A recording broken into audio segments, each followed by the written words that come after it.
Fifth canto, chapter 26. We really flew through this fifth canto, didn't we?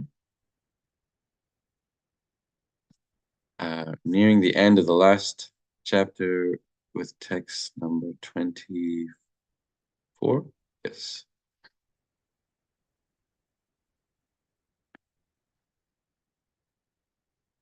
Ye tviha vai shvagarbhada patayo brahmanadayo mrigaya vihara atirtecha mrigan nignanti tan api samparetal lakshabhutan yamapurusha ishubir vidyanti.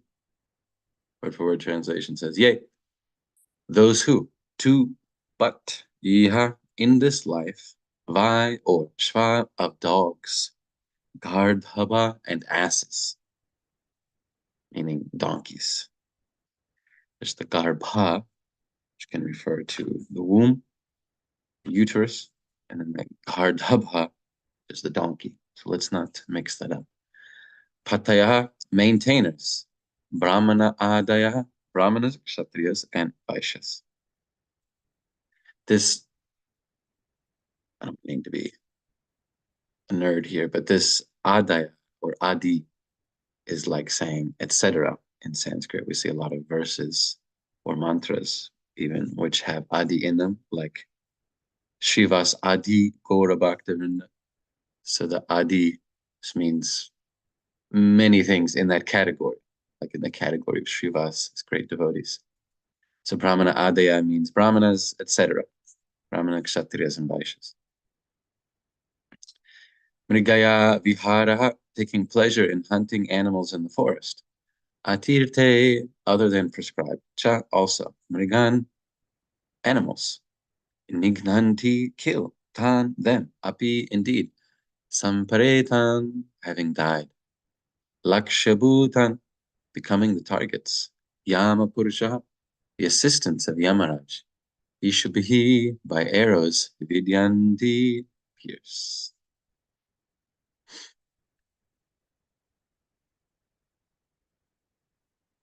Again, just nerding out a little bit, the suffixes anti used with the verbs like nignanti, vidyanti, means all of them. They in the plural, meaning anybody who does this. This is going to be the result for them. Well, specifically in the higher classes, as it says in the translation and purport by His Divine Grace, Srila A.C. Bhaktivedanta Swami Prabhupada Ki Jai. If in this life a man of the higher classes, Brahmana, Kshatriya, and Vaishya, is very fond of taking his pet dogs, mules, or asses into the forest to hunt and kill animals unnecessarily. He is placed after death into the hell known as Pranarodha. There, the assistants of Yamaraj make him their targets and pierce him with arrows. Report. In the Western countries, especially, aristocrats keep dogs and horses to hunt animals in the forest. Whether in the West or the East, aristocratic men in the Kali Yuga adopt the fashion of going to the forest and unnecessarily killing animals. Men of the higher classes, the Brahmanas, Kshatriyas, and Vaishyas, should cultivate knowledge of Brahman, and they should also give the Shudras a chance to come to that platform. If instead they indulge in hunting, they are punished as described in this verse. Not only are they pierced with arrows by the agents of Yamaraj, they are also put into the ocean of pus, urine, and stool described in the previous verse. Srila Prabhupada Ki Jai.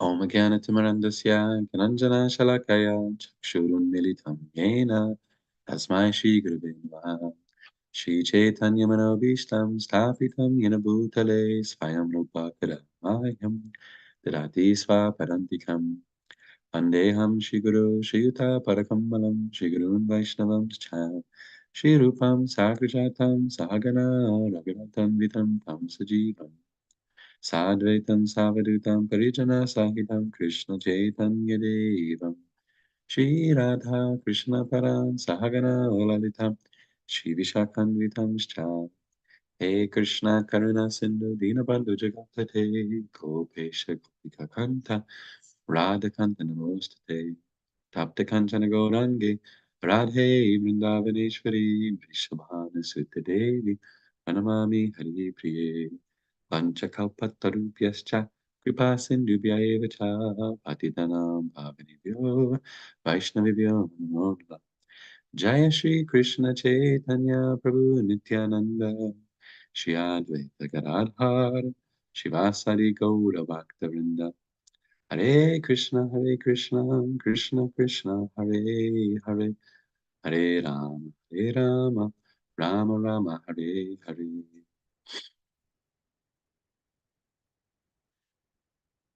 Hare Krishna. So, hearing more detail about types of hells that people go to for performing sinful activities. Of course, persons who do these things, they suffer even in this lifetime. And then before going to their next life, they suffer under the order of Yamaraj and his posse, his assistants. This doesn't even count as the next life. In their next lives, they'll be placed in animal bodies for performing these sinful activities. And in preparation for that, there's this pit stop, there's this training, this onboarding training session facilitated by Yamaraj Corp, so that the jiva, the soul, is fit to be in the animal body. As we know from our Shastra, that when one dies, still there's attachment to the subtle body, the mind, intelligence, and the false ego, and that carries into the next gross body made of earth, water, fire, air, space. And to be in a gross body of an animal, one has to have the right mentality. To be in any situation, there's a mentality that goes along with it.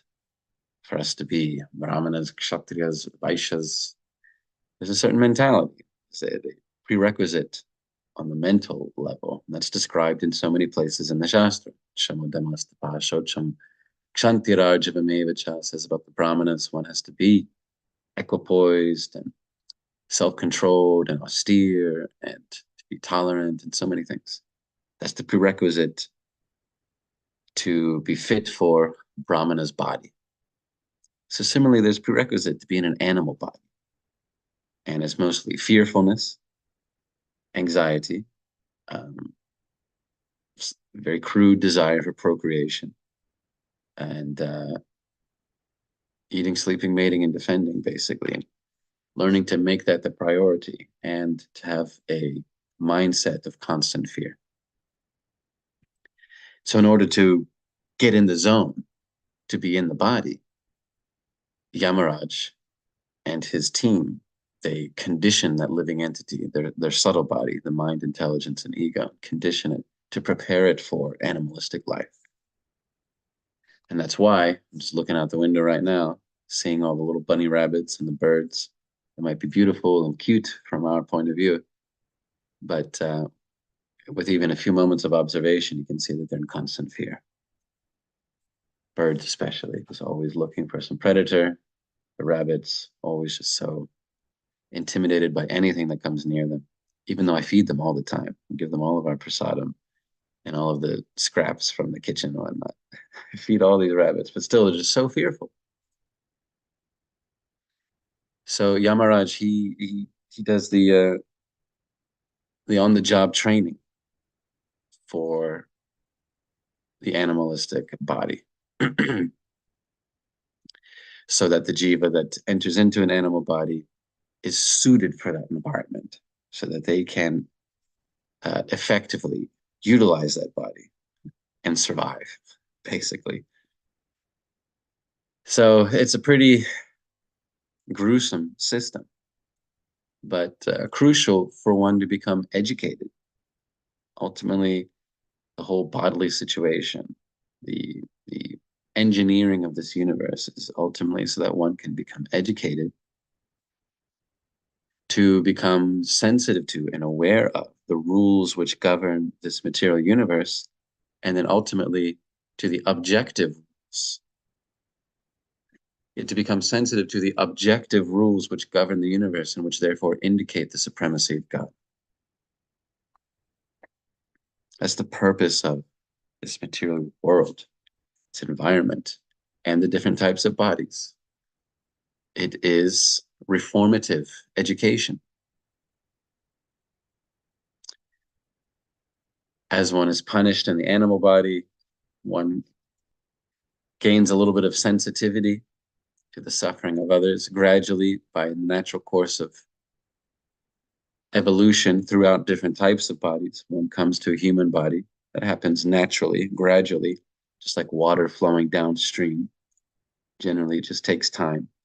And then within the human form, one is intelligent, they start to recognize there are objective rules which govern this world, and that indicates the supremacy of the Lord, and therefore I should be interested in understanding God. That's the whole system.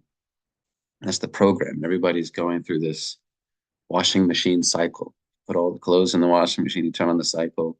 The agitator, it's a great name for it. The agitator is churning everything, really pounding. You know, it's a modern way of doing the old-fashioned pounding your clothes on a rock in the river. So the agitator is mechanically pounding the clothes so that the dirt comes out. And so similarly in this material world, we're getting pounded. Some are pounded more than others. The agitator is there in our lives. Everyone is being agitated by material existence. Everyone has to suffer in animal bodies and in human bodies, but only in the human body, only those who are fortunate to come in contact with progressive spiritualists, they learn from the suffering. Although everyone must suffer, only those who are blessed by the devotees of the Lord, they learn from the suffering and make ultimate solutions to the suffering. It is not that suffering itself is a great teacher, because everybody suffers, and not everybody's learning something. Suffering, distress, difficulty, coupled with the fundamentals of transcendental knowledge, can become a great impetus for pursuing the transcendental situation. But without that knowledge, the suffering itself isn't usually that helpful. Someone might start to question, why is it that I suffer like this? What is the reason for that? But even still, unless they've come in contact with transcendental knowledge, they'll answer that question with recourse to some other ethnic group or some sort of power play within the authorities of this world or whatever. The reason I'm suffering is because of the immigrants or because of the government or whatever. Only those who have come in contact with transcendental knowledge will see as an answer to the question of suffering that we must become God conscious. And that is illustrated in an important verse from Srimad Bhagavatam, which is also relevant to hunting and killing animals, where it says in the 10th canto of the Srimad Bhagavatam, in its first chapter, in text number 4, a famous verse Srila Prabhupada oft quoted about one who doesn't take advantage of the transcendental knowledge to hear and chant about the Lord, how they're just like killers of animals or killers of their own selves. So some of you will know this verse. Nivrittatar upakiyamana bhavo shadach chotra manobhiramat kautama shloka gunanuvadat puman virajeta vina pashugnat. Pashugnat. The animal killers. They don't do this. Not just the hunters, literally people who kill animals for the pleasure of their tongues, but even those who kill themselves, literally or gradually, by just wasting their life's potential. They will not do this thing which is described in this verse, and that is hearing and chanting, taking the medicine the cure for material existence by hearing and chanting about the Lord. One who doesn't do that is just like an animal killer or suicidal. Let me read this great verse. It says, glorification, this is spoken by Shukadeva Goswami. Glorification of the Supreme Personality of Godhead is performed in the Parampara system. That is, it is conveyed from spiritual master to disciple. Such glorification is relished by those no longer interested in the false temporary glorification of this cosmic manifestation. Descriptions of the Lord are the right medicine for the conditioned soul undergoing repeated birth and death. Therefore, who will cease hearing such glorification of the Lord except a butcher or one who is killing his own self? So, dear devotees, dear friends, we're gathered here today to hear about the Lord. And let's not think for a second that this verse of Srimad Bhagavatam does not apply to me. I don't go hunting and kill animals. I'm way beyond that sort of stuff. The hell of pranarodha is not fit for me. But according to Shukadeva Goswami, if we're not taking the medicine, we will not take advantage of the great medicine of hearing and chanting about the Lord's pastimes, then we might as well be a butcher or one who kills his own self.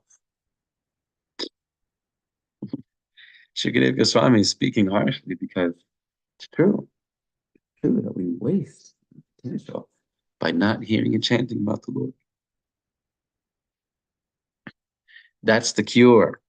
That's the solution to our problems. How much do we have faith in that? How much do we have faith that that's actually the solution to the problem? And the final answer to the question that everyone is hardwired to ask, which is, why am I suffering in this material world? One must finally come to this final answer, that I must hear and chant about the Lord and transcend this material existence entirely. If one does not, either because they are not fortunate enough to be in the association of devotees, or they are not taking advantage of the great fortune of being in the association of devotees, then such a person is really just like a hunter, a butcher, or a killer of one's own self.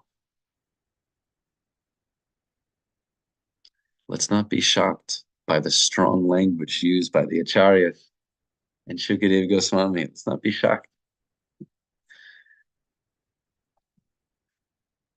We don't want to waste our potential to hear and chant about Krishna. That's the solution to the problem. Do we have faith that the answer to all of the problems of material existence is actually hearing and chanting about Krishna? Do we have that faith? Are we thinking, no, the answer to the problem, to this particular problem, is that I got to get that person out of my life, or I need to get more of this thing, or I need to have more money? Then the problem will be solved. This is our lack of faith. We have full faith and we recognize that all we need is Krishna. Hearing and chanting about Krishna is the solution to all problems. Shraddha Shabde Vishvasa Kahe Surida Nishchaya Krishna Bhakti Haila Sarva Karma Kritahaya. Our Param Guru Srila Krishna Das Kaviraj Goswami says that the very definition of faith, Shraddha, is the full understanding and conviction that simply by Krishna Bhakti, Sarva Karma Kritahaya, all other actions are performed.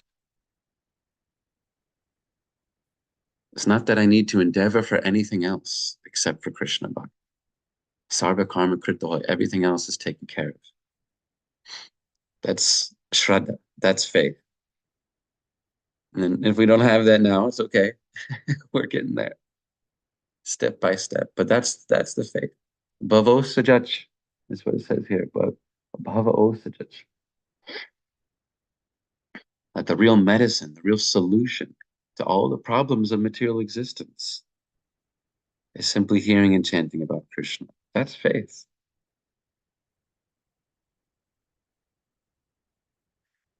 And our own Srila Rupa Goswami says similarly in the Nectar of Instruction, that the real problem of material existence is solved just by attentively hearing and chanting about Krishna. He says in that very important verse in the Nectar of Instruction, doesn't he? Doesn't he say it in that very, very important verse in the Nectar of Instruction that we should all know by heart? We should all know. Wherein that uh, he says, Syat Krishna Nama Charitari Sitaptya Vidya Pito Patapta Rasanasya Narochikanu Kinvadarada Nuvidam Kalusaiva Jushta Svadvikramad Bhavati Tad Kadamula. Again, pointing out like the very clear perspective of the devotees that all of the problems are solved by just focusing on hearing and chanting about Krishna. That's how all the problems are solved. In this verse, he says that the problems are cut down at the root by one who has a taste for hearing and chanting about the name, character, pastimes, and Krishna, which are all transcendently sweet like sugar candy. But the tongue of one afflicted with the jaundice of avidya, ignorance, cannot taste anything sweet. He says it is wonderful that simply by carefully chanting these sweet names every day, a natural relish awakens within his tongue, and his disease is gradually destroyed at the root. Tadgata mula hantri. If you have weeds growing in the garden, do not pluck the leaves or the flowers. You pull it out at the root. So similarly, Srila Rupa Goswami is saying, the root of our problem in this material world, the root of our conditioning, the root of all of our trivial issues, the root of our false ego and our attachments and our frustrations and our conflicts is our ignorance, our avidya of the essential relationship with the Supreme Personality of Godhead. And therefore, the solution to all of those problems is to take the medicine of hearing and chanting. And one who does not take that medicine is like a butcher or one who kills himself.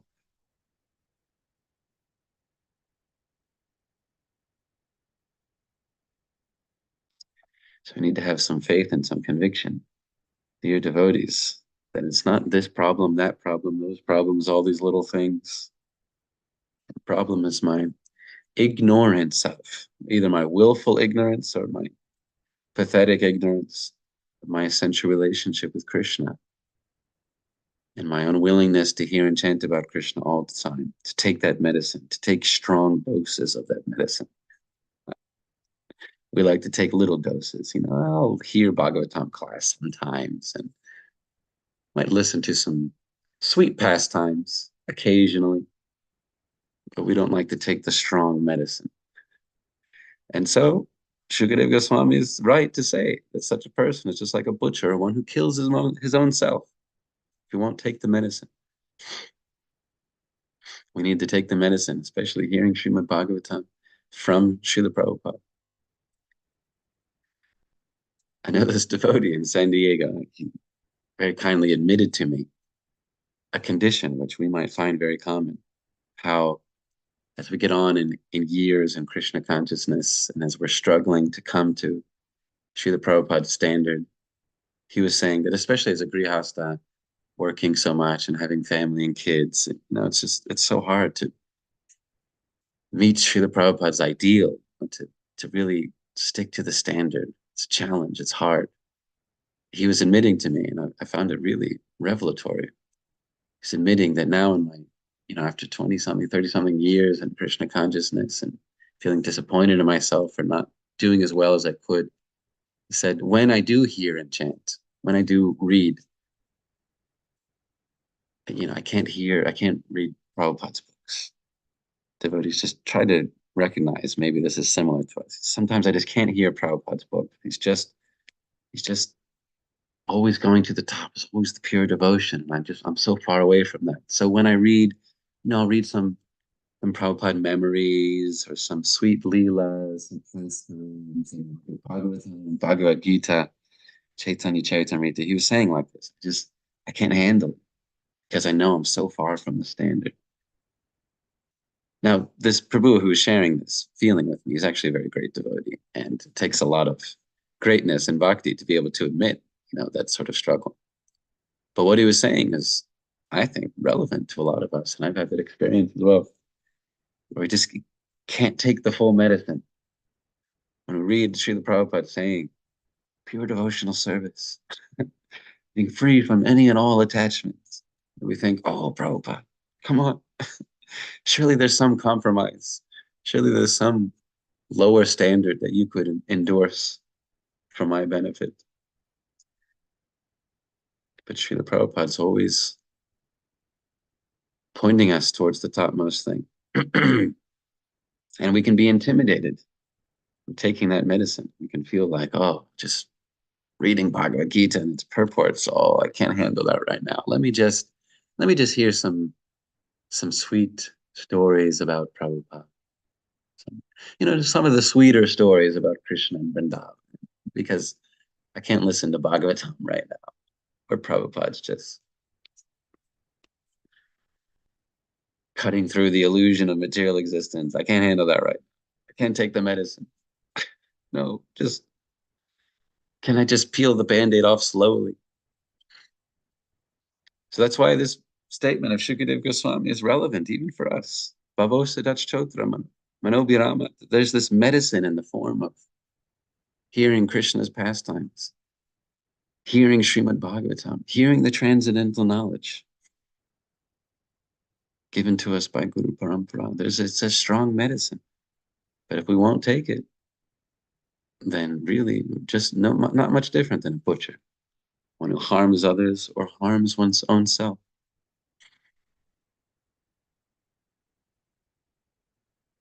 So that's why this verse of Srimad Bhagavatam is relevant, even though it's about hunters and killing animals. Of course, none of us do that sort of thing.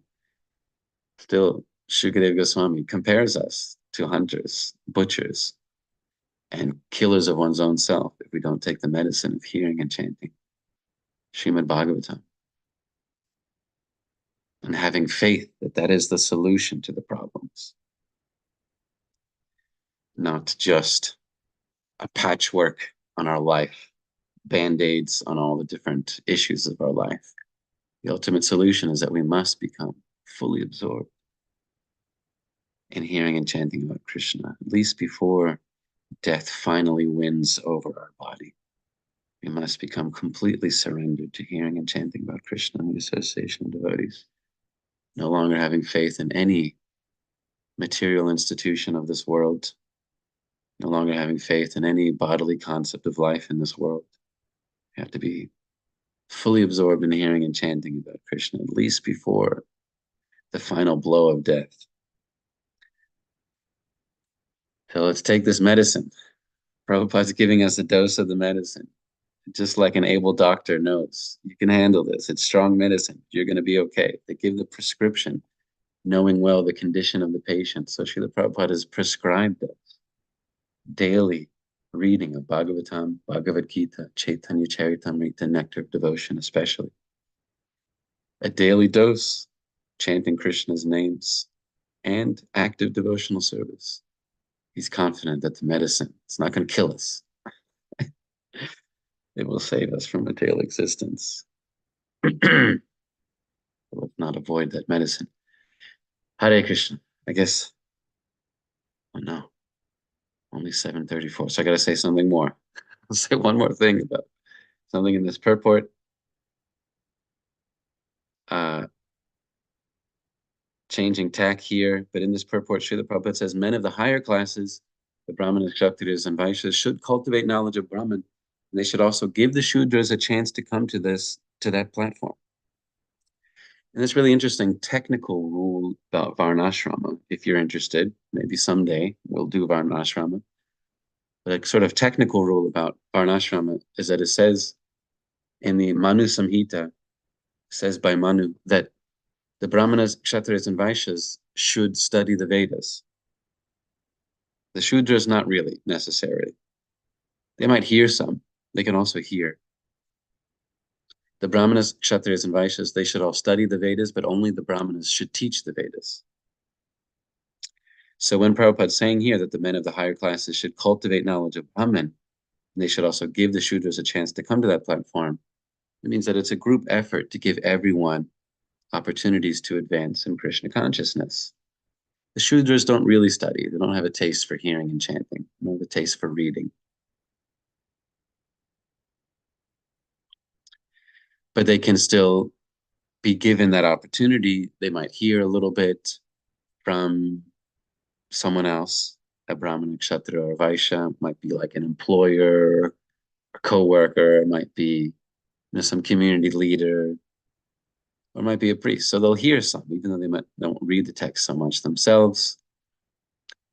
But the Brahmanas are the only ones who are supposed to teach the Vedas, because Kshatriyas and Vaishyas, being somewhat affected by the modes of passion and ignorance, might skew knowledge in their favor for some sort of politically expedient or economically expedient purpose, as we've seen plenty of times, most famously in the case of Mohandas Gandhi.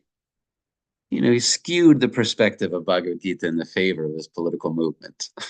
he was teaching Bhagavad Gita, but he wanted it to suit his purposes. And that's not very Brahminical. So the Brahmanas, being unmotivated by anything of this world, are therefore fit to teach the Vedas without adulteration. So it's an interesting technical point, but still everybody should be cultivating the knowledge. That the men of the higher classes should cultivate that knowledge. They should understand scripture, and they facilitate everybody else getting a chance to also come to that platform. Some might facilitate by providing literal facilities like some buildings, some place, some activities, some festival. But the Brahmanas especially should be teaching. And that way we can all be saved from punishment by Yamaraj by really making use of the human form of life, which is to hear and chant about the Lord. That's its purpose. If we're not using it for that purpose, then really not much better than the animals and the animal killers, as described in this verse. Hare Krishna consciousness. Thank you, dear devotees, for tuning in to my spiel. Let me just remind everyone that although we are not hunters and killers of animals, hopefully, still Shukadeva Goswami compares us to butchers, hunters, killers of our own self, if we do not take the strong medicine of hearing and chanting about Krishna's name, form, qualities, and pastimes, and therefore solving all of our material problems at its root.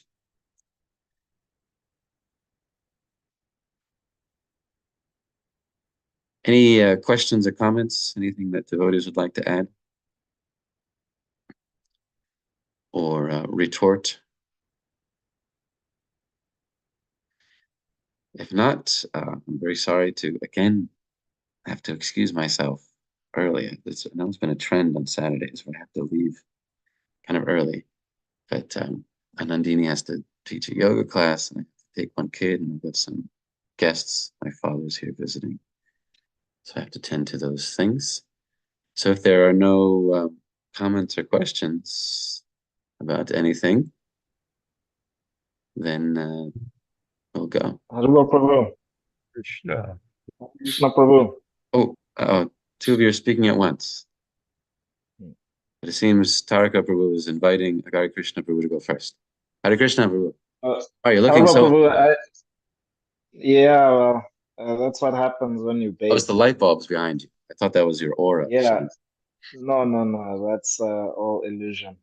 Thanks, Prabhu, for making this verse very relevant to us, and yeah, rendering it in such a way that actually we can, we can think about it deeply. Is that actually hell? It's not just something that's like far removed, but just like also Gurudev has described, there's like countries on this planet that's like hell on earth, like for example, North Korea. So, this whole section of the Bhagavatam, one shouldn't just like dismiss it. Mm. You can actually, it's actually very relevant. So I think, Gurudev, the way he describes it is being destination conscious.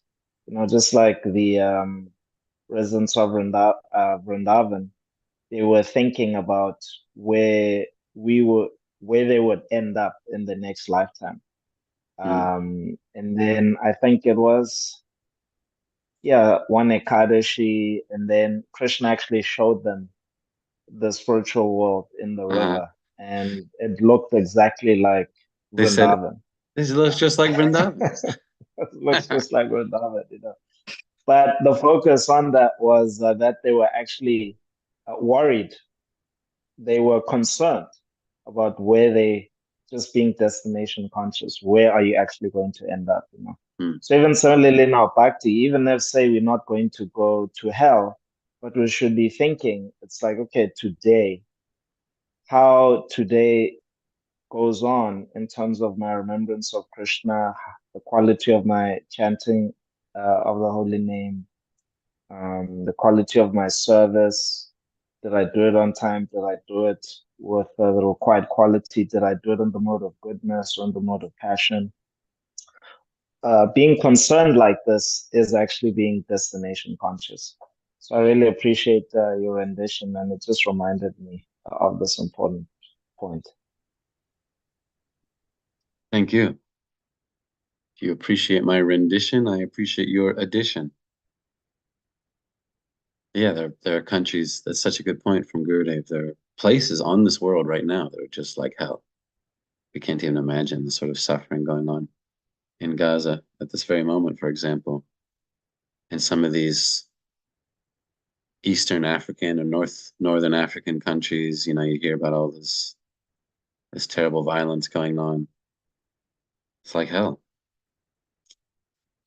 Parts of Asia, these Uyghur Muslims in China just being like totally abused. So yeah, we shouldn't think that this is far removed. This is just some sort of mystical, or some sort of esoteric scriptural stuff. This is real. People are suffering even now. And sometimes as a result of these karmic activities, like killing other animals. Hare Krishna. Thank you, dear Hare Krishna Prabhu. Taraka Prabhu, would you like to say something, or have you retired? I have a question. Uh-oh. Try my best. For those of us who have a terrible background, a history of killing and participating in killing, what what can we do to ensure that we don't have to visit these terrible hells?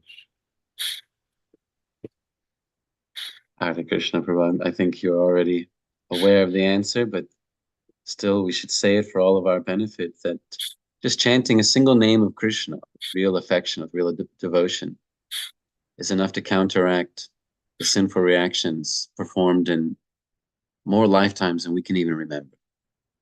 That's stated by our acharyas. And we might not have full faith in that. And if we don't have full faith in that, then we won't chant that name with real attention, with real devotion. But it's actually true that a single utterance of the Lord's holy name with feeling, really chanting purely with feeling, is enough to counteract all of that sinful reaction. But it is also natural. It is a natural part of counteracting that sin, to feel repentant. That's a natural part of it. If we don't feel repentant, if you didn't ask that question, Taraka Prabhu, if you didn't feel like, oh my God, I've done so many terrible things, then there might not be so much counteraction of the sinful activities. So exactly as you're describing, exactly as you're demonstrating, Taraka Prabhu, is the answer, of course. That yes, we should repent for what we have participated in terms of killing animals, eating them, if some of us have done that in this lifetime, cooking them, killing them, cooking them, serving them to others to eat them, participating in the mass slaughter, some sort of industry that's involved in that. We should absolutely feel a lot of shame and repentance. And therefore chant Krishna's names confidently, knowing that the Lord, he says, Sarva Dharman Parityaja Mamekam Sharanam Praja Aham Tvam Sarva Papebhyo Moksha Ishami Ma Shucha. We have to have faith in this. Krishna says, Ma Shucha, don't worry.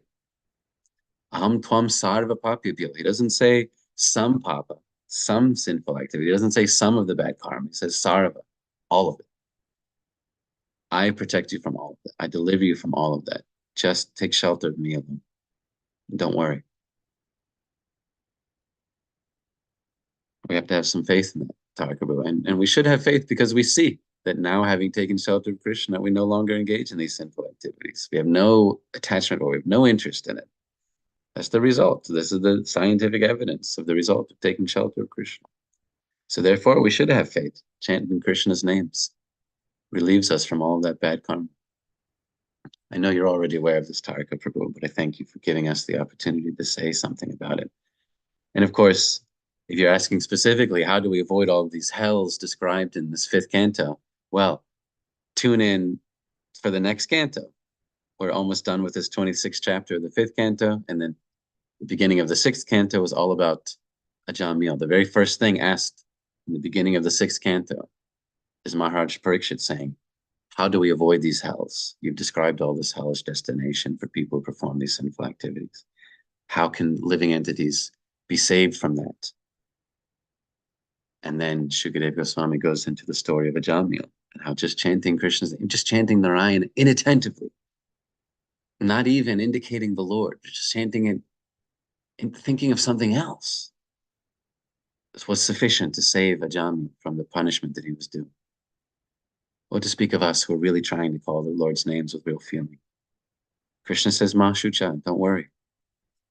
Naturally, we do worry. That's part of repenting for our crimes. But Krishna's saying, don't worry. That's his wonderful quality. It's not just something we believe in. It's something we're experiencing firsthand, the transformation.